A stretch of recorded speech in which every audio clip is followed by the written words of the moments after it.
عالمان youth foundation نے SHMS ہسپتال سری نگر کے اشتراک سے صفا پورہ میں ایک بلڈ ڈونیشن کیمپ کا انعقاد کیا، جس میں درجنوں رضاکاروں نے خون کا عطیہ دے کر انسانی ہمدردی کا ثبوت پیش کیا۔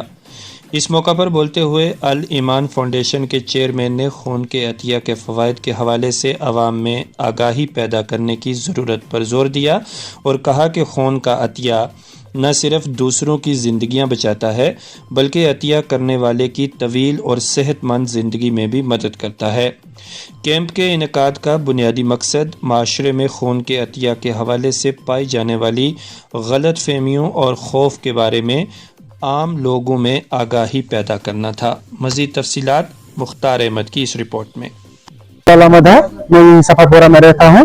یہ ایک اچھا انیشیٹو ہے جو بلڈ ڈونیشن کیمپ یہاں آرگنائز ہوا صفا پورہ میں اس آرگنائزیشن سے یہ ریکویسٹ کرتا ہوں کہ ٹائم پہ ٹائم آ جائے یہاں اور دوسری جگہوں پہ بھی یہ بلڈ ڈونیشن کیمپ آرگنائز کرائے، تاکہ بلڈ ڈونیٹ کریں گے، جوان بھی کریں گے، دوسرے لوگ بھی کریں گے۔ اس سے بہت سارے لوگوں کی جان بچتی ہے، چاہے کوئی ایکسیڈنٹ کیس ہو، چاہے کوئی ڈیلیوری کیس ہو یا کوئی اور کریٹیکل ایمرجنسی ہو، یہ اس ٹائم پہ لائف سیونگ کام کر رہا ہے یہ بلڈ ڈونیشن۔ ریکویسٹ کرتا ہوں کہ آپ یہاں آئیے، پارٹیسپیٹ کیجیے، اس سے کوئی پرابلم نہیں ہوتی ہے، کوئی کمزوری نہیں آتی ہے۔ سائنٹیفکلی پروو بھی ہے کہ ودن 24 آور سے پورا ریکور ہوتا ہے جسم میں۔ ہم بلال احمد ملک ہے۔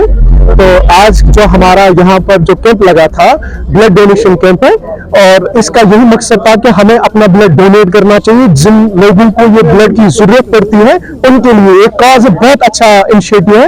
ہر کسی کو بلڈ ڈونیٹ کرنا چاہیے، اس سے کوئی کمی باڈی میں نہیں آتی انرجی میں، بلکہ یہ آپ کی باڈی کو بینیفٹ کرتا ہے۔ اس سوسائٹی میں ہمیں ایز اے چیریٹی یہ سب رہتا ہے، اس سے بڑی چیریٹی ہے نہیں۔ تو میں ہر کسی نوجوان کو بولتا ہوں آپ آئیے اس نوبل کاز کے لیے، آپ اپنا بلڈ ڈونیٹ کیجیے۔ And I am very thankful to the Safapora youth and the media persons who are telecast, جو اس کو ٹیلی کاسٹ کر رہا ہے اور لوگوں تک پہنچا رہا ہے تاکہ لوگ یہاں پر آئے بلڈ ڈونیٹ کرے۔